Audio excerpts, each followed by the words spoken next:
And welcome back to another episode of No Buts About It. It is doubleheader Monday Night Football, new Monday Night Anthem Monday. That's right, we already have two Monday night games coming up in week 2. I don't know why, but what I am more excited about, and Chus might disagree with me here because his team is playing tonight, Chris Stapleton is singing the Monday Night Anthem. I don't think we've had a Monday Night Anthem since Hank Jr. sang it.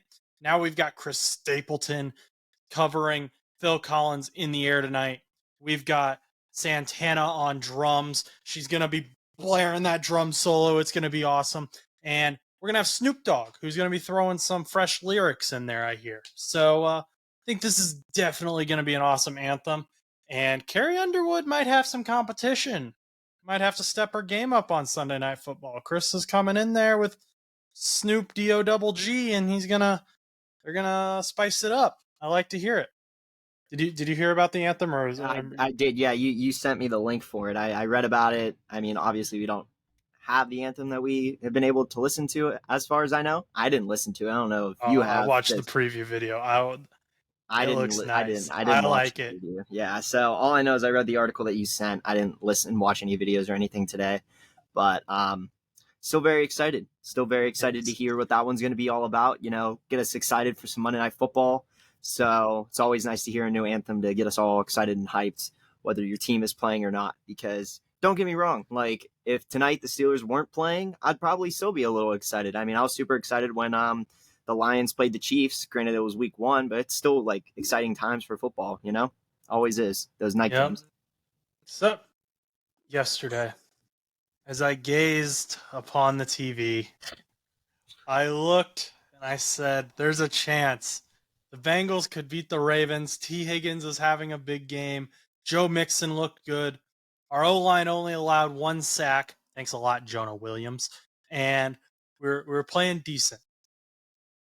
And I hate to say it. I've got to say it, though. Like, Bengals fans, chill out. Like, first of all, chill out. Because you're going to hate what I'm going to say next. I've already seen all of the posts on X. Everyone's saying Zach Taylor needs to be fired. We've got the defense is trash. We've got Jamar is trash. I've heard it all. But the biggest thing, big surprise that I heard was Joe Burrow sucks.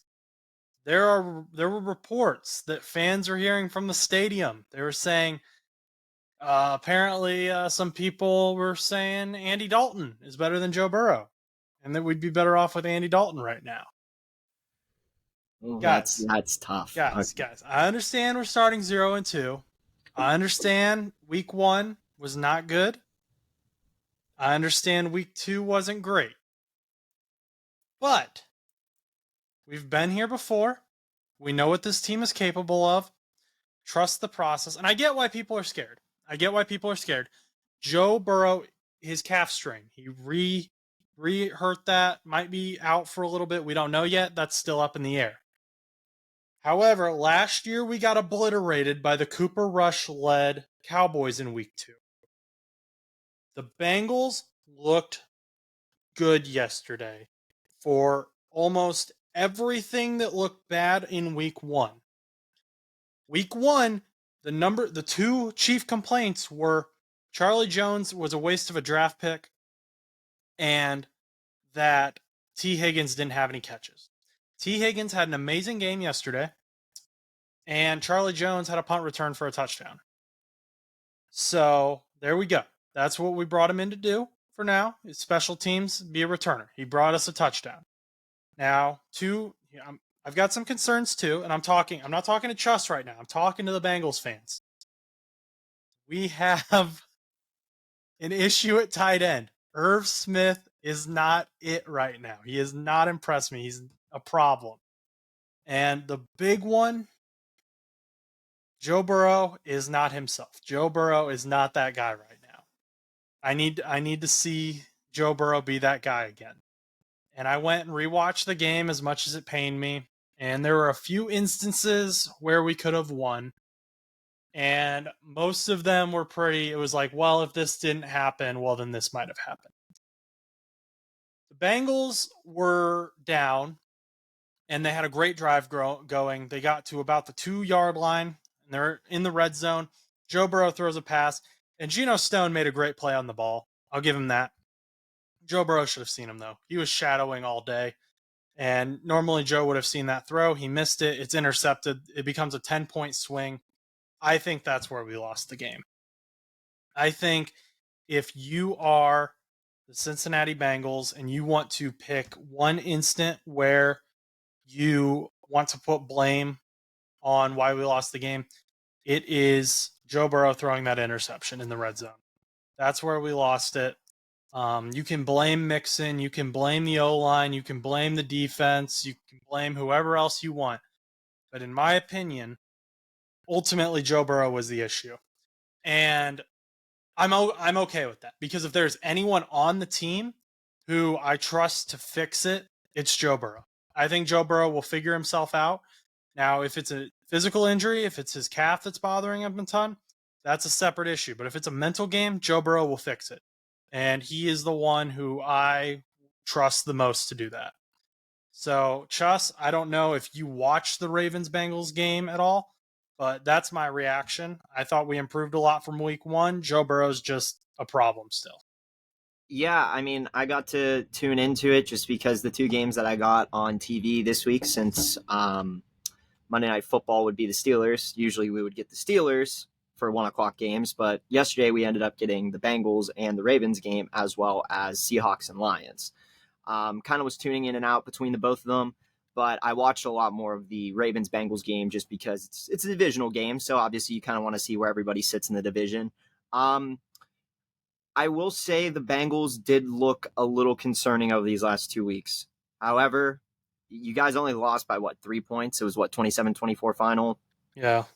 So, I mean, for one, I will say a lot of improvement has been made, as you mentioned, from week 1 into week 2. For one, Joe Burrow did actually throw a touchdown. I actually texted Josh about this. Joe Burrow was struggling at one point. He hadn't thrown a touchdown, and he was hurting me in fantasy football. Now, that's completely unrelated, but he was causing issues, and I will say that there are a lot of other quarterbacks that have been producing a lot more fantasy value and fantasy points than Joe Burrow has. But in my honest opinion, when it comes to the Bengals, I really don't think it's anything to be worried about, personally. I mean, and that's coming from a Steelers fan. I don't think it's anything to, be totally concerned about, because you guys still have the same offense you guys did last year. You still have Jamar Chase. You still got T. You still got Mixon. You still got Boyd. Your team is pretty much the same. It wasn't like you lost Chase in the offseason. It wasn't like you lost T in the offseason. You didn't lose anybody. You guys are still here. You guys are still fighting. And you guys lost. You guys were 0-2 last year, too. And you guys made a really good run. So just tread lightly with it, because I don't really see why it's that big of an issue. Because, I get last year, I think, I don't know how badly you guys lost to the Cowboys. I know we only beat you guys last year, week 1, by 3 points. So, and that was in overtime. So I don't know how badly you lost. I thought it was only 3 or 6 points, but I don't think it's entirely anything to be concerned about.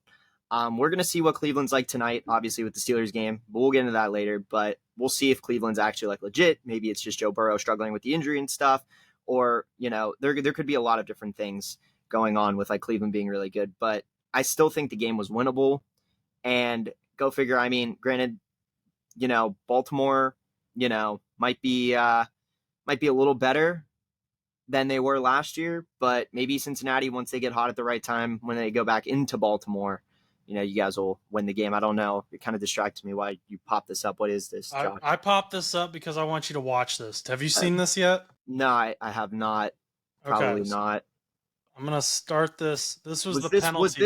Was this one of the bad calls that you said happened or something? This is one of the ones where it was okay, I could see where this could have had the Bengals winning, but we don't know what would have happened afterwards. Lamar got sacked on this play. So this is Cam Taylor-Britt. This is Odell Beckham Jr. So watch the play here. You see, let's see if I can get it in frame. Look where Odell's arm is. You see him pull Yeah. CTB down? Now, Yeah, I think so. we've got that. Now let's watch this ref. Where's this ref looking? Not at the play, right? Not over here. No, He's yeah. looking way over here. Now watch when he throws the flag. He looks over after they're up, and then he throws the flag. What? How do you, dude's not even paying attention. Let's look at that again.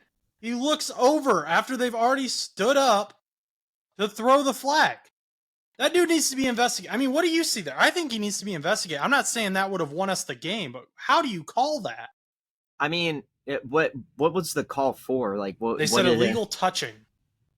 Okay. Odd, but I feel like, yeah, I don't know. It does make you wonder because it just feels like, like you said, he wasn't really paying attention, and then he just kind of threw it in and being like, oh yeah, illegal touching. Like, if I was a referee and I saw that happen, like as he was coming down, it would have been a flag, regardless of what side it would have been more directed towards. But like obviously he didn't see I stand with Cam Taylor-Britt. Odell Yeah, got away with one. I mean, remember though, I mean, they love their golden boys, and right now, like they I don't know. I feel like sometimes they do have it out for Joe Burrow. And I feel like they do sometimes because and like that, like genuinely, because like the reason is because I think last year kind of said a lot, because I was even talking about this not too long ago with like the Steelers too. The Steelers, they're trying to add an extra game to Thursday Night Football, and the Steelers were against it. So the freaking NFL decided to give us like 2 or 3 Thursday night games this year because we disapproved of it. So I mean, like the NFL is always out for certain people, I feel like. So like in this instance, like we're like, oh yeah, you're more prone to injury when you're playing on Sunday and then you have to play Thursday. So now we get all these Thursday night. We have 2 Thursday night games this year. It's a whole thing. That's not for now, but like nonetheless, like I feel like they have it out for him because I remember last year, weren't they trying to do like a neutral zone site game last year? And then like Joe Burrow was like, oh yeah, better get them refunds or whatever. Yeah, because that had to drive the NFL nuts when he said they were that. selling tickets so for the mad. Chiefs-Bills AFC Championship game before the Bengals-Bills game even happened. That's why I think they do have it out for Joe Burrow in a way. I mean, I'm not saying that entirely because like, I mean, that could be like a really like far opinion, but it does. You said it. It does make you wonder though, because it's like, I feel like they do have it more for certain players and teams than they do. Cause like they love Baltimore. Come on. They there's a lot to it. I can see why they're doing it. Cause they don't like Joey B. So, don't like that's. I mean, there's a lot of quarterbacks. We've had our fair share of issues in the past. I mean, we've seen referees. I still have that stupid picture on my phone somewhere. I think it's still in my favorites. It might be my first ever photo that I ever liked on my phone, ever. And it was, I don't know if I still have it or not. Oh yeah, I do. January 26th, 2019. The referee was looking at a clear pass interference for the Rams and Saints. And I know you remember that. And yeah. There's a picture of it literally right here. I know you guys can't see it, but my goodness, it literally shows him looking right at it, and they didn't call pass interference or whatever it was. Probably the same ref. Yeah, it probably was. I mean, go figure. I mean, I mean, it's just like staring right at him, staring right at the play. I mean, some of these refs need to like, figure it out, because like some of these plays, like some of these calls that they've been making, like over time, like some of them are good. Like obviously, it's like, yeah, that's clear. But like we mentioned it even like 2 weeks ago with the freaking Chiefs and Lions game. Dude was offsides like 90% of the time, and they only called Taylor. Yeah, they called it once or like twice, maybe. It's the Lions' job to call it out. Yeah, it's like so. It's like, oh, for crying out loud! It's like I don't know. The referees just, I don't know. I feel like they're getting a little bit more and more shady as years go on, but also I feel like there's always been issues with it because. I mean, even in the Super Bowl when the Steelers were playing the Seahawks, there was a lot of Seahawks fans that were really upset with a lot of those calls too. So, I mean, that was back in 2005. So, I mean, I don't think the referees have always ever been neutral. I always feel like they're always siding one or the other, whether it's your team or the other team. It's just, And I think in this case, you just got the bad end of the stick, and they just wanted to see Baltimore at the top of the division because they love Baltimore and Odell Beckham Jr. and Lamar Jackson, because Lamar Jackson is so awesome and he runs a lot. I don't know. We got to move on. Thank you, Joe Goodberry, for posting that on X and making it easy to find. Thank you, Chus, for saying that the NFL has it out for Joe Burrow and the Bengals. Hey, listen, man. All I'm Means a gonna lot say coming is, from a Steelers fan. hey, listen, man. I will say this. I mean, I don't like Vontez Burfict, but he's not on your team anymore. So that would. So I mean, like, that's why I didn't like the Bengals for a while. But as time moves on, out of the 3 AFC teams, I feel like I hate the Bengals the least. So I will support you guys, but I still hate Cleveland the most. So screw Cleveland. I don't like you, and that goes besides the point of Monday Night Football tonight. It's just been forever. I don't like the Browns. So let's move on so that we can get into Monday Night Football. I was only able to watch a handful of games yesterday because of Red Zone being super expensive and me not wanting to pay for it. Second game I was able to watch, I'm not even going to call it a game. It was the execution of Zach Wilson. All week we've heard, can Zach Wilson fill in for Aaron Rodgers? Is he going to be that guy? Are they going to make it to the playoffs? Adam Schefter reported that Aaron Rodgers thinks there's a good chance he's going to be back in time for the playoffs. Everyone immediately responded to that saying Aaron Rodgers is nuts. There's no way he's going to be back in time for the playoffs. But after last night, I don't think they're going to make the playoffs if Zach Wilson is all they've got. I mean, granted, Dallas has a phenomenal defense, but it was like watching them, Dan Quinn was having a heyday. He was like, how can we make Zach Wilson's life a living hell for the next 60 minutes? And then proceeded to just throw everything at him. He had Micah lining up everywhere all over the field. He had DeMarcus Lawrence lining up all over the field. He could do whatever he wanted, and there was nothing the Jets could do to stop it. Garrett Wilson got a huge touchdown at one point. That was something. And then CeeDee Lamb got shut down for exactly one pass that they actually put Sauce Gardner on him. You'd think you would do that more often, but apparently they decided not to. And then between Dalvin Cook and Breece Hall, they had 8 carries. Breece Hall had 4. He had a total of 9 yards the entire game. Why?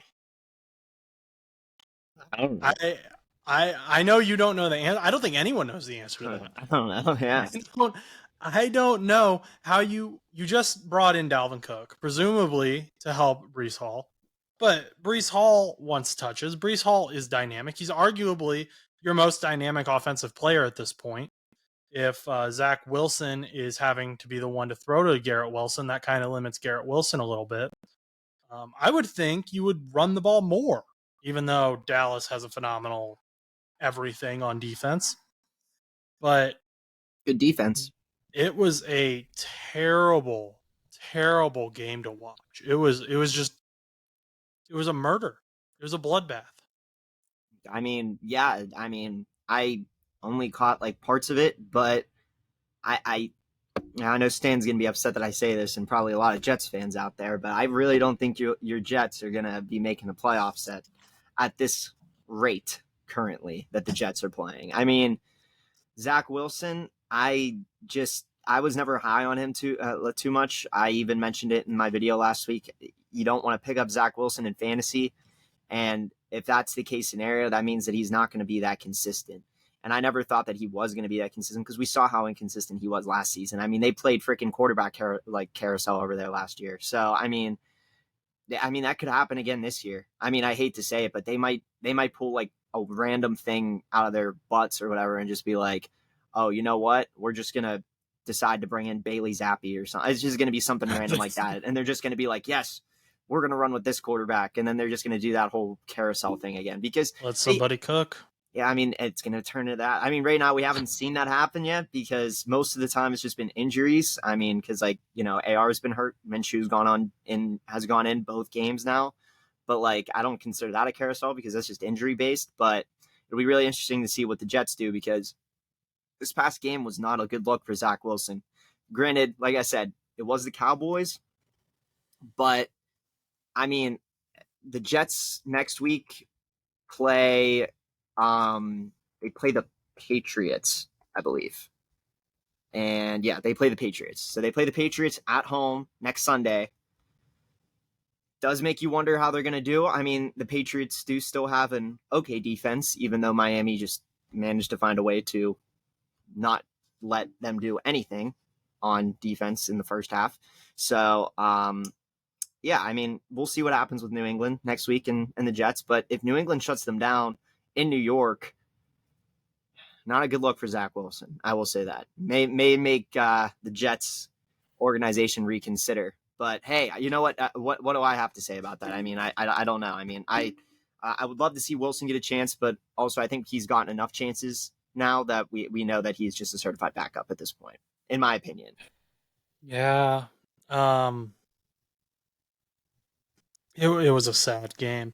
And you brought up AR. He looked really good. He's got a possible concussion right now, but Yeah. he looked like he could make a good running for rookie of the year given the quarterback like kind of bonus with that award. And CJ Stroud didn't really impress me during that game, but Anthony Richardson, he might be the new guy in Indianapolis.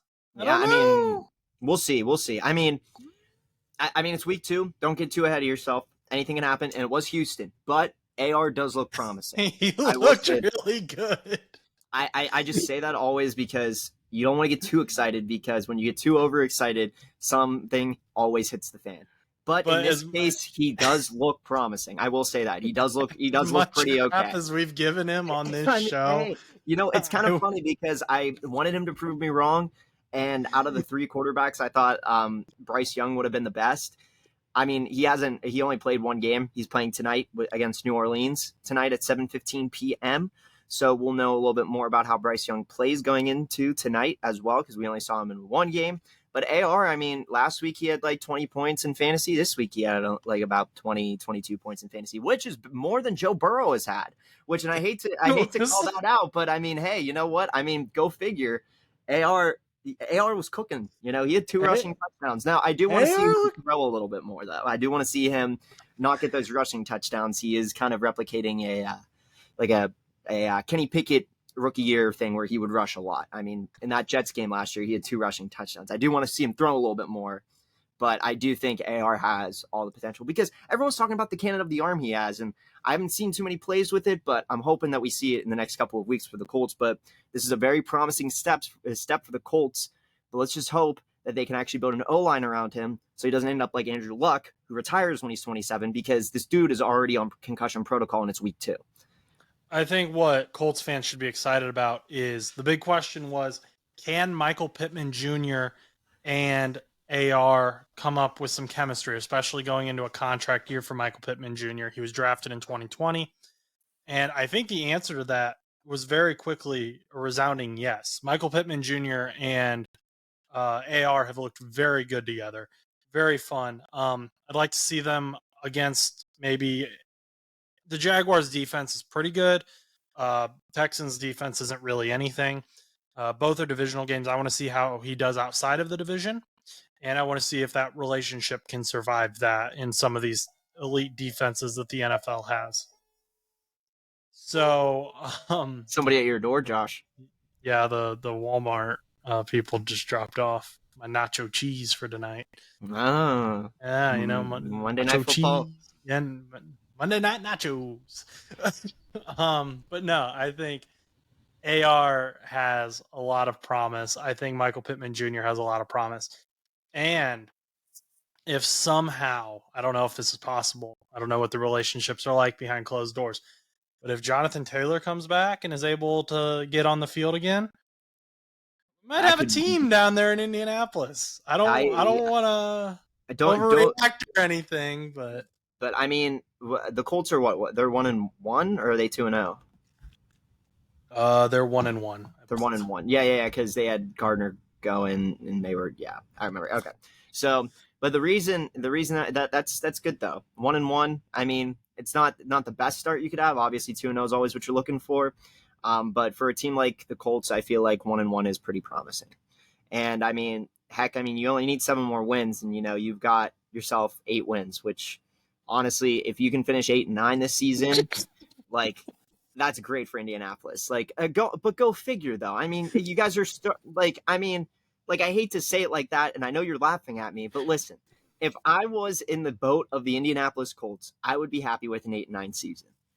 But obviously, anything more than that is great. But like, if you can finish 9-8, 8-9, something like that after the train wrecks of seasons that you've had in Indianapolis over the last couple of years without Andrew Luck there, I think it'll be good for them. I think it'll be good. I do. I mean, I think it shows promise though, because then at that point it shows that Anthony Richardson can win games. So, and then all you do is you tank for a good draft pick. You get somebody good on offense or defense, probably an O lineman, or maybe it's somebody on defense that's gonna like kill it. And the next thing you know, you're building a new team. Wow, the Indianapolis Colts starring Anthony Richardson in the quarterback field. I mean, come on, you're telling me that's not exciting? No, it's not. The Indianapolis Colts being good isn't what I'm laughing at. I'm just so tired that my brain like slowly processed what you said. I've been up since 2 a.m. for those who don't know my work schedule. I very slowly processed you saying they have 1 win. All you need is 7 more. Then you have 8. And my brain just like had like a mental chalkboard of you like drawing 1 + 7 = 8. Well, that's not what I was doing. I was saying you only need 7 more to get 8, because I mean, usually when a team finishes 8-9 or 9-8 or something like that, it means you had like a pretty average season. Now, granted, there is no 500 anymore, but for me, it shows that like, okay, this team finished 8-9. There's some promise there. If they finish 9-8, they're like, okay, well, there's they were only 1 more win away from getting that 10-7, which could have been a wild card spot. An 8-9, same thing. You're only 2 away. So it shows a lot of promise. That's why I said you're only 7 wins away from being at 8 wins. Now, granted, I'm not expecting them to win the next 7, but I mean, does show promise in Indianapolis. I don't need you assuming that I don't know math. I did do okay on my math quiz yesterday. I got you. I knew what you were saying. It was just my brain's on a slow processor right now. We got like 1 megabyte per second going here. Yeah, clearly you're running like a 1984 friggin' Macintosh or whatever. Oh, we running like a Linux or something. I don't know. Yeah, I don't even know if in 1984 had Macintoshes. I don't think they did, but no. We'll just say it was a 1984 Macintosh, because at that point it probably would have been slower than the first release of the Macintosh. So I'm not that stupid. I don't know. I don't know. I don't know my knowledge like that. So the game we talked about the Colts. Yeah. I just rewatched the Commanders Broncos game, and it made me mad. Because I wish that was the game that was on my TV instead of the execution murder of Zach Wilson. Yeah, I'm pretty sure this game was so good. It was good on double speed. With Russell Wilson was cooking. Watching it, dude, Russell Wilson was cooking. Sam Howell was cooking. Terry McLaurin was cooking. Mims Jr. was cooking. Not Denzel. This other guy who I've never even heard of is Martin, I think, something Mims. Yeah, he had 2 big plays. Oh my gosh. This is the Russell Wilson that the Broncos thought they were signing up for last year. He had a 60-yard touchdown pass to Mims. He had a Hail Mary at the end of the game, which it ended up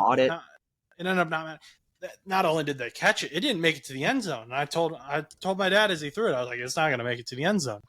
Well, I was wrong, because it bounced off the helmet of the Commanders player, bounced off the hands of a Broncos player, and like did 2 more bounces off people and landed in the arms of a guy that was standing in the end zone. Now, it didn't matter, because there was the 2-point conversion didn't get converted, and there was probably some PI on that play, to be honest, but it didn't get called. So Commanders ended up winning. But you know what? If I'm the Broncos, I'm okay with that, because they fought hard. And compared to last year being a meme the entire season, Russell Wilson looked good. Looked good. Sam Howell looked good. This might be another team. Can't believe I'm saying it. I think the Commanders might have found their guy. I And think he was so. on the bench last year. I mean, I like Sam Howell. I do. I really do. Sam Howell is special. I do. I like him a lot. I mean, I think he is going to be a really good player for Washington. I mean, but even like with Denver, I know they were talking about like Russ Wilson and stuff like that. I mean, last year was a meme, but like go figure. The Broncos have only lost by single digits, like less than 3 points in both losses of the last 2 weeks. They lost the Raiders by 1. They lost to the Commanders by 2. These are not huge losses. They are heartbreaking losses for the Broncos, but it's not one of those things where it's concerns. It's not like you're losing 37-10, like rip Jets fans over there. I feel like Stan is probably very upset right now, but that's besides the point. The point I'm making is that I do, for one, think Washington found their guy, and I think Russell Wilson's finally coming into his own in Denver. And it does make you have hope because obviously, like, as you know, for Broncos fans, they want Russell Wilson to do good because obviously that's their quarterback. I mean, the Jets wanted Rodgers to do good. Obviously, he got hurt. But nonetheless, I mean, we'll see what happens. But Sam Howell, I'm a really big Sam Howell guy. I mean, he came in the same, I was very impressed with Sam Howell. He threw some passes that he threw them, and I was like, that was a dumb throw, but he threaded the needle. Mm-hmm. He stayed in the pocket. He stayed upright. He stayed poised. He had some good, smart throws. He knew when to get rid of the ball and not force a play. I think this might be the best quarterback that they've had since Kirk Cousins. Really? Yeah. Or maybe. I mean, if you want to count RG3. No, if you want to count Alex Smith coming back, okay. I mean, I was just gonna say because, like, yeah. I mean, who was the quarterback that took them into the first playoff game against Tampa? Was that Heineke that had to lead the charge for that one? Heineke, yeah. I mean, because I think the only one that I really like accurately remember, like, oh my gosh, Washington's legit. It just felt like that was the year of RG3 was when RG3 went in. But I mean, Kirk was pretty good too. Kirk Cousins. I think Kirk was a little bit better than RG3. You know, thinking about that now for some reason, it's just like a fever dream to me. Like I can't imagine Kirk Cousins in like then Redskins jersey. Can't really imagine him in like Redskins colors anymore. I've only ever seen him in Vikings. What? You like that? What? You don't know that. You don't remember that game? That playoff game?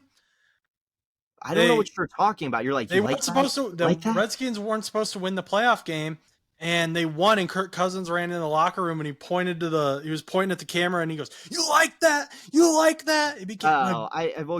But you just started saying that. It was so long ago, dude. It's 2023. It's. Have you seen the Madden auditions? The whole Manning cast audition is just Kirk Cousins going, "You like that? You like that?" Then they've got Livy Dune, and they got all these other people in there. They got Reese Witherspoon. All right. Have you not seen that? Oh, I'm sending you those videos after we record.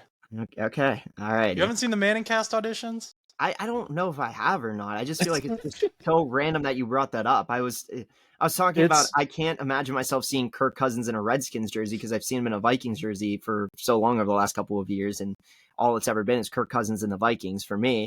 And then all of a sudden I just started hearing you go, "You like that? You like that?" I'm like, I don't know what you're talking. Like, come on, man. Because whenever I think of Kirk Cousins, that's what I think of.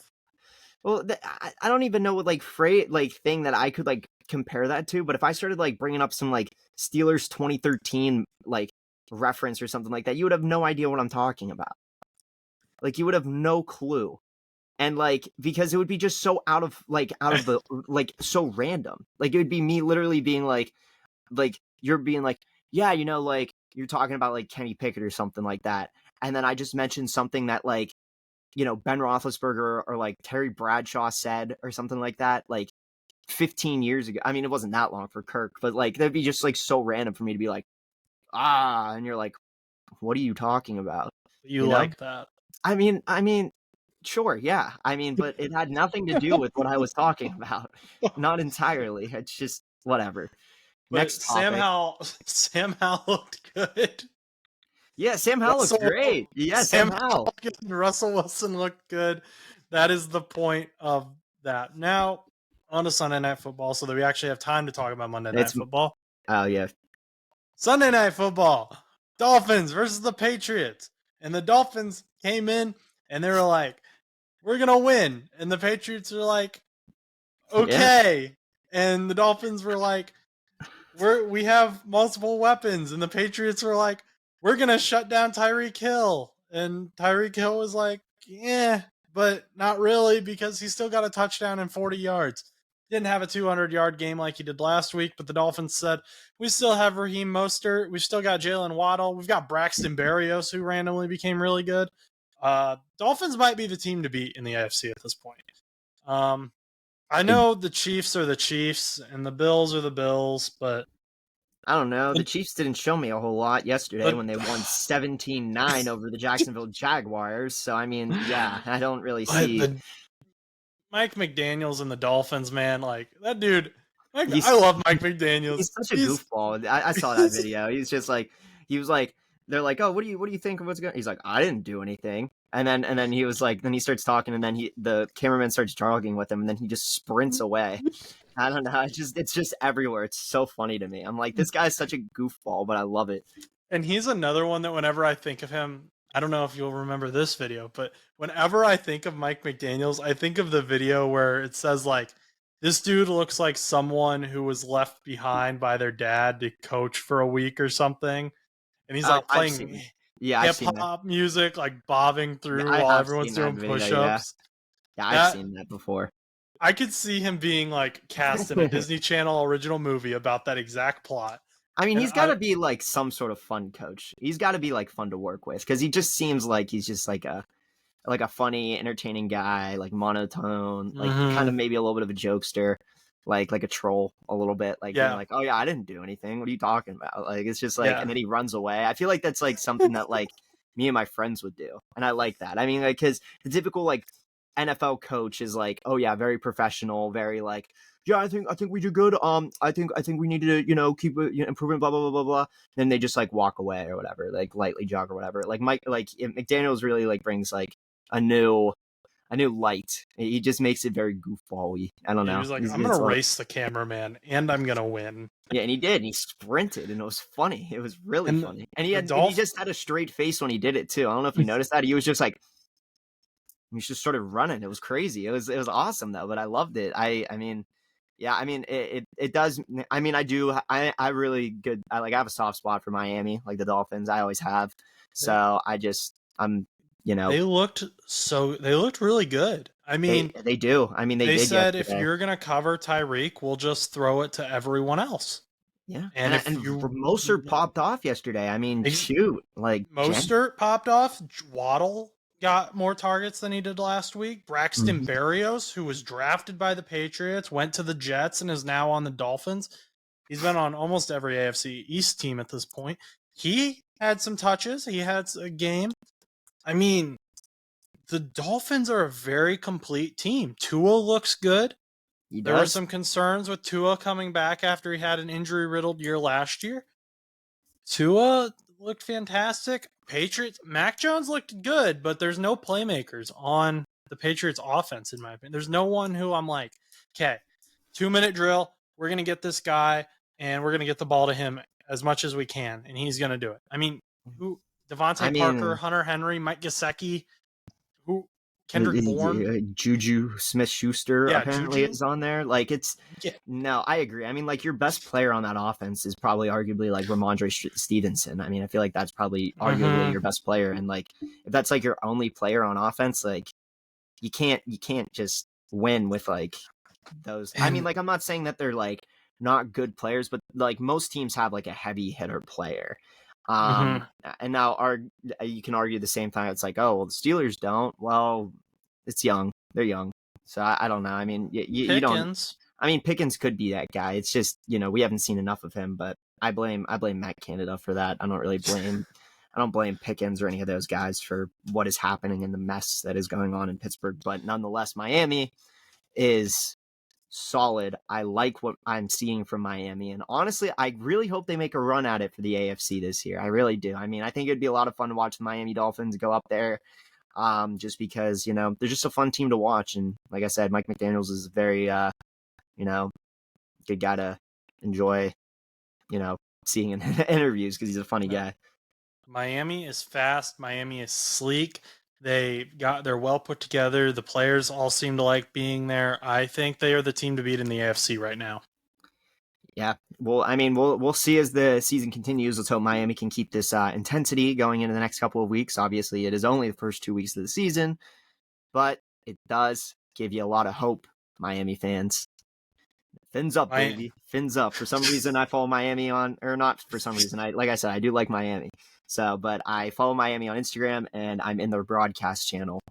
So called Fins Up. So randomly, I'll just get random DMs from Miami about just different things going on. I'm like, oh, cool, Miami. Okay. So, but okay, let's do this. Monday Night Football.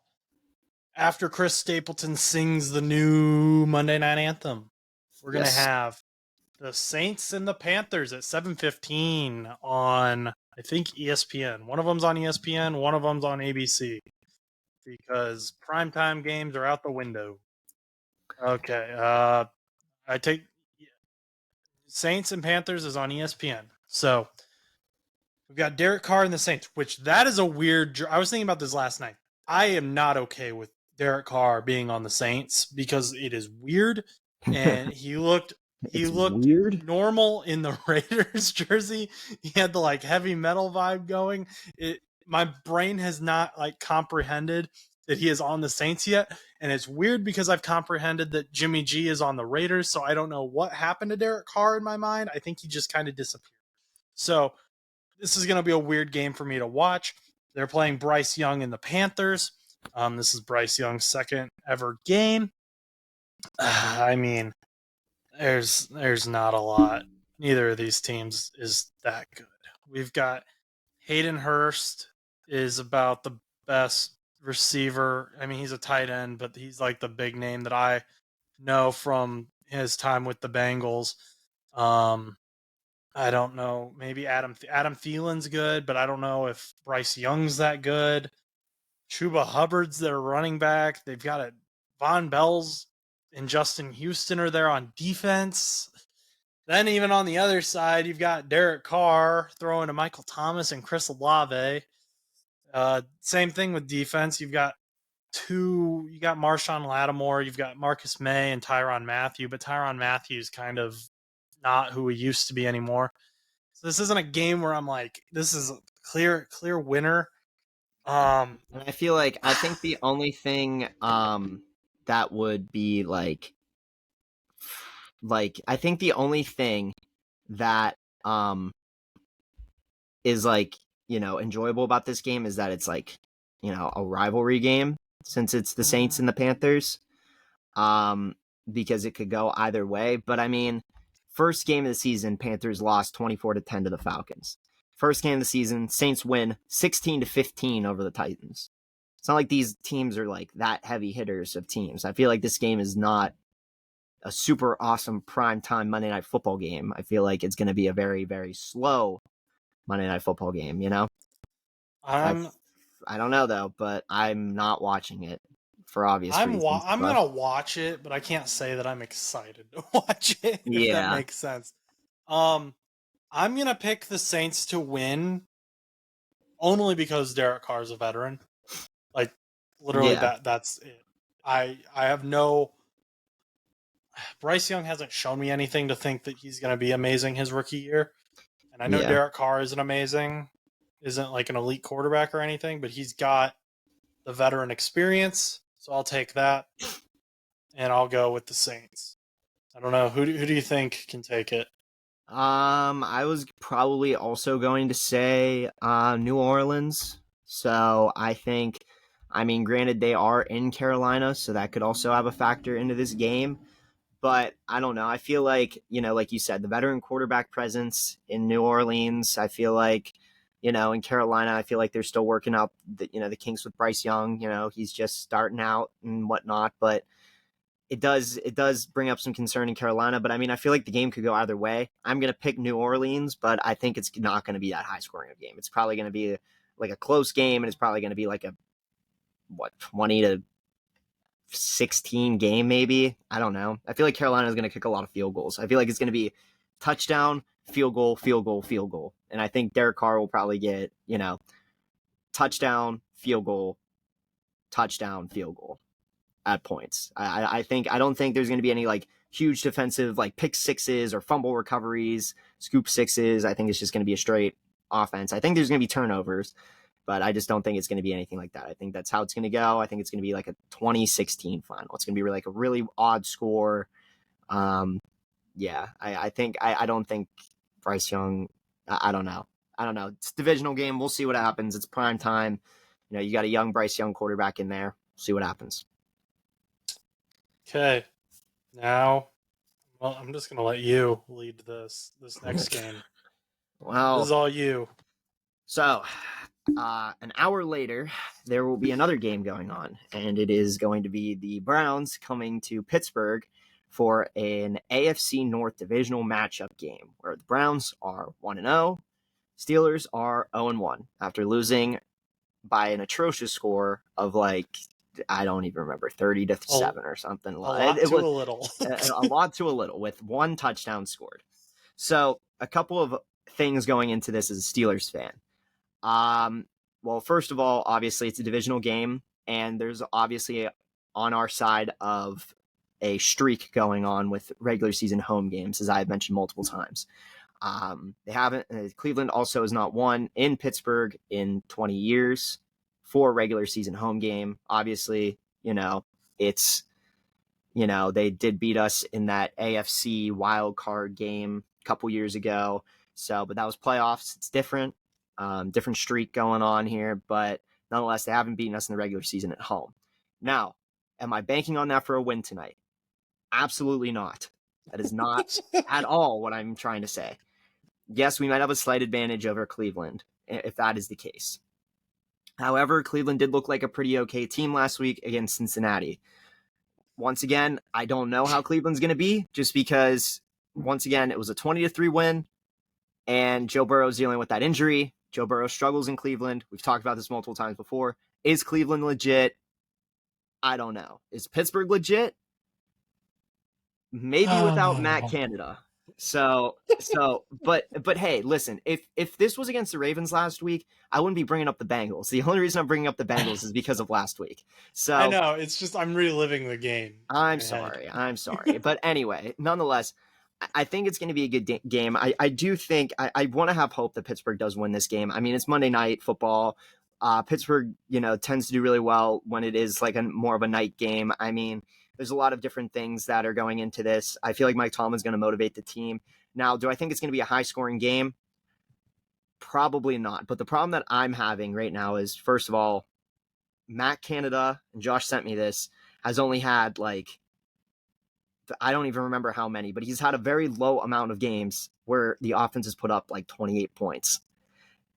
And it kind of stresses me out knowing this, because Cam Hayward is out with an injury, which is a pretty substantial part of our defense. Like, granted, yes, we have some replacements for him and we still have Watt in there and stuff like that, but it does make you wonder, because obviously, Cam Hayward's that veteran presence on the team, and he's been a part of the team for multiple years now.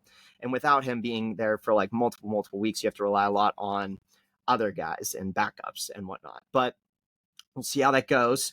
But if you're relying that heavily on the defense, you better hope that the defense shuts down Cleveland, because if you don't, well, Cleveland's going to run amok. And honestly, in my opinion, I don't think it's a offense problem per se. I think it's the plays that are being called that are the reason for our downfall for the Steelers. I think Kenny Pickett is good. I think George Pickens is good. I think our offense is good. But I think the plays that we were running on 2nd down and 8 or 2nd down and 4 are not working. In the San Francisco game, you can't run a jet sweep after you just completed a pass to George Pickens for 6 yards. Why the heck would you have Calvin Austin III run a jet sweep? It just doesn't make sense. So, all I'm saying is I think the offensive playbook needs to be changed up a little bit, and it won't be, because I know how Matt Canada works. It's not going to be changed for this week.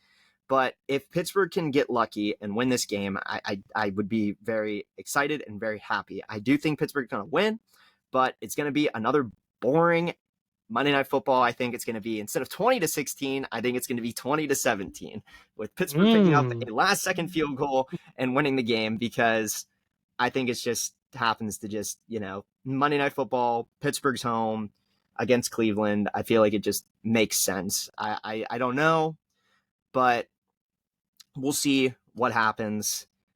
Am I expecting Pittsburgh to go over 28 points? Absolutely not.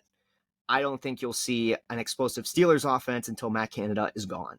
And then at that point, if there's still no explosion on offenses, well, then we can evaluate Kenny Pickett and all those other players. But for now, we have to tread lightly because we have some coaching issues at the moment. But I want to say that Pittsburgh has a chance. But honestly, as a Pittsburgh fan, I am not super confident going into this game. I am not super confident.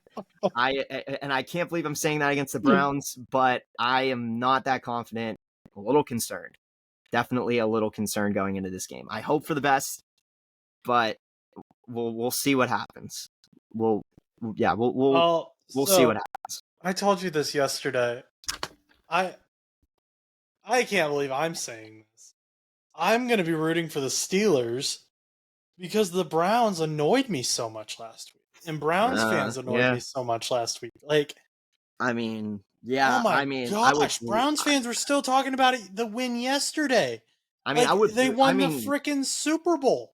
I mean, granted, I would love to destroy Cleveland tonight, but if they go to 2-0, I'll be sad. I mean, if the Browns go to 2-0, and the Bengals and the Steelers go to 0-2, what are we doing, man? Like, that is. Know. I mean, all I'm gonna say is, I have high hopes, but I don't want to get my expectations too high because I don't want to be disappointed. And knowing Matt Canada, and just, I think everybody at this point, like in unison in Pittsburgh, has all come to the agreement that it's, I mean, a lot of people were like, oh, Kenny Pickett's trash, his players, defense, whatever. I think everybody in Pittsburgh has finally come to the consensus that it's Matt Canada. It's not anything else. If we have a different offensive coordinator, this might be going very differently. But I guess we'll wait and see. Maybe Pittsburgh will come out surprised tonight with a Matt Canada offense, but we need Joe Mexico in there, man. Like we just need anybody else than Matt Canada. Get John America in there. Get Joe Mexico. We can't have Matt Canada. Is Deontay Johnson playing? Deontay Johnson is also out. Anthony McFarland is also out with an injury today. So we are going to be relying on George Pickens, Calvin Austin III, and Allen Robinson as our wide receivers. So we'll see how that goes. Not still playing with Jaylen Warren.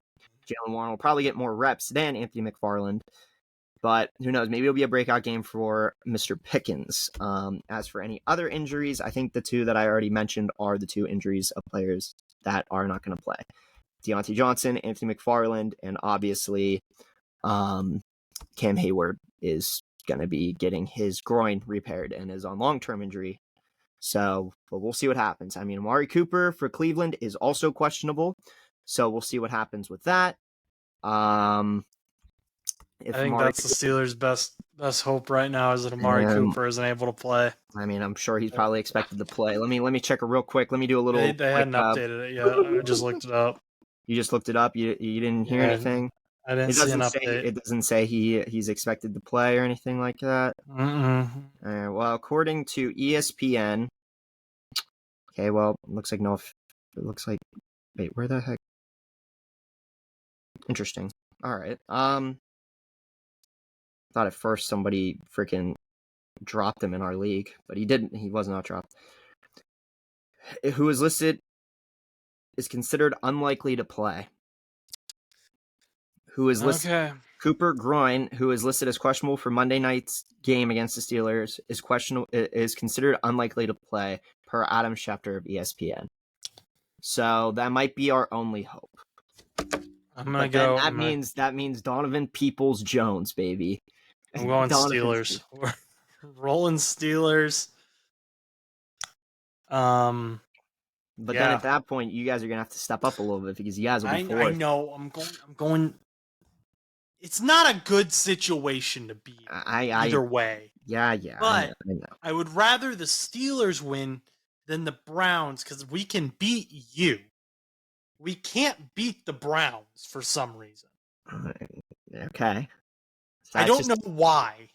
so. All right. So overtime, please tell me. Please explain this to me, since I already gave my list of dislikement. What your AFC North teams? Who do you? What? How would you rank your AFC North teams on most dislike to least dislike? Because obviously, I don't like any of the AFC North teams, but like, how would you rank every of the teams? Usually it would be Steelers like far and away number one. But the Browns annoyed me so much last week. And Deshaun Watson annoyed me so much last week that they managed to surpass the Oh, Steelers temporarily. Now uh, that's gonna switch back eventually. But for now, it's Browns number one, Steelers number two. Ravens would normally be my number two because I grew up a Colts fan, and Colts and Ravens don't like each other because of the Baltimore history there. So mhm. I was always taught to hate the Ravens. Now, the Ravens are like my number three most hated team, with the Bengals obviously being number four as they're my favorite team. Well, The Steelers, actually, here's what is gonna happen. If the Steelers don't win tonight, they'll go back to being number one. okay. Well, there's a lot at stake here because we can't have the Steelers be Josh's most hated team. Well, wouldn't that just make you hate Cleveland more? No, Because it would Cleveland be is stupid, but the Steelers have history. We have history. It's dirty, gross. And yeah. Well, I've had stuff I thrown feel like at me in Pittsburgh. okay. Well, I Never can't. had anything thrown at me in Cleveland. I've only been to Cleveland once, though. I I don't know much about Cleveland. I've never traveled to Cincinnati nor Baltimore for a game, but I have traveled to Cleveland for a Eagles Browns preseason game, and nobody chirped me. Well, I did go to Philly. Actually, one person did chirp me. He said, "Yeah, go Eagles," and I go, "Yeah," and he goes, "To hell," and I was like, "Oh, okay." And that Yeah, was got him. and that was literally it. That was literally it. When I was in Philly as a Steelers fan for the Eagles Steelers preseason game, and I was walking around with my friend who was an Eagles fan, I was getting chirped to no end. And that would have been my least favorite experience. I've had drinks thrown at me in Pittsburgh. I've had Are food thrown you at me. well the problem is like, are you antagonizing these people? Are you No, antagonizing drunk Pittsburgh fans? Because never. I feel like this is very wild that like you're getting these drinks thrown at you. Just like it just be like One time somebody's like you're a Bengals fan and just chucks a beer at you. I mean, it could happen, but you met your fans. I don't like my fan base, but also I've never been a non-Steelers fan in a Steeler stadium, so I'm not looking, to be hated And on, because why the heck would I wear a one time freaking I went to a Steelers Bengals game, and there was a dude in a Ravens jersey there for some reason, and I asked him, "Hey, how are the Ravens doing?" Because they were playing the Lions. They were not doing well at the time, and he told me to f off. And that's kind of like the embodiment of the Steelers fan base for me. They're like, but let then he was wearing a Ravens jersey. What how does that have to do with it? Wait, no, your statement has gone invalid. He was Your in a statement, Steelers. He was in the Steelers stadium. how do you know And he's not just he's from I maybe was he's from Baltimore, maybe he I lives in was Pittsburgh and he just wanted to I see the AFC was game. being so nice. I asked a genuine question. He might have thought you were a troll. You were wearing a And he Bengals told me to jersey. F off. Then the Steelers fans around me are like, yeah, Bengals fan, you suck. And I was like, That's what they do at every game, and bro. then I've got $14 beer thrown at me, which is a waste of good beer. So Steelers fans aren't only annoying, they waste beer, which is a sin. Okay. So that's my answer to your question. And now we have reached the end of this episode. So, thank you for listening to today's show. If you enjoyed, please remember to like, comment, and subscribe. We can be found anywhere you listen to podcasts and on YouTube at No Butts Show. Our social media pages are NoButts_show on Instagram and No Butts Show on TikTok. My Twitter is Josh_Butts_2001. And if you would like to reach us, you can email us at bullmoosepodcast2, that's the number 2, at gmail.com. Finally, our spread shop will be in the description, so check out the merch. Once again, if you enjoyed today's show, Like, comment, and subscribe. Until next time, go do something nice for someone. Chus already left. He's tired of it. So, yep, go do something nice for someone. And for both me and Chus, goodbye.